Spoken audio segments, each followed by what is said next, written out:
Hey everybody, this is in module 3, I believe, of of the community risk reduction course, and I just wanted to put this out there. I realize I may not have made this very plain, that at the end of module 2, you've done your community risk assessment. You've looked at the demographics of your community, you've looked at the problems in your community, you have, and this is in your individual community, your home, where you live. Um, like we looked at, mine is Swainsboro, and so we looked at some of that information. And you have done your risk assessment. You've used the matrix to kind of plot some of this stuff to determine what is the highest risk, the highest risk as far as the hazard and the risk to the people in your community. And so by doing that, what at the end of that last written activity, you should have established some a risk reduction objective or focus, if nothing else. Some area, an injury issue, whether it's some of you mentioned cooking fires, some of you mentioned texting and driving, some of you mentioned trying to think some of the other things that people mentioned. Those were a couple that stand out to me. Wildland fires, maybe in your community.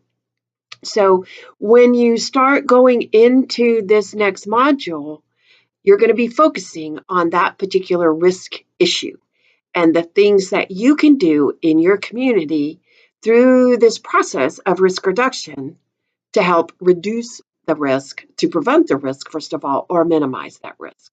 So if you didn't do that, I tried to make a note in as I graded your papers in the grading scale. In the look at the assignment, and there should be some notes for you if you did not do that.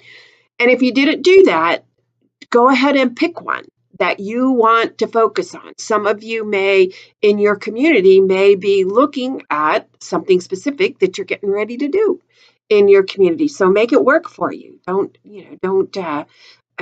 work against yourself. Work smarter, not harder.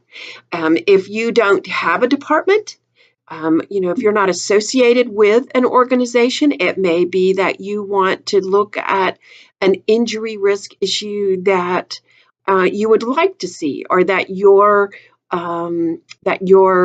community risk assessment uncovered.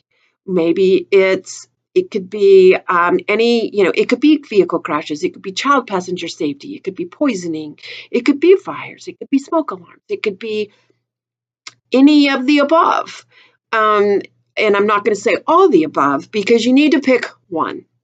And sometimes that's the hardest thing to do, but and that's why we use that matrix and we look at what is an acceptable level of risk to help us target our interventions, to target our initiatives where we can get the biggest bang for our buck. And that's what we're looking at. So as you go into this next module and we start talking about interventions and the 5 E's of prevention and the different levels of prevention, keep in the back of your mind that one area that you are looking at.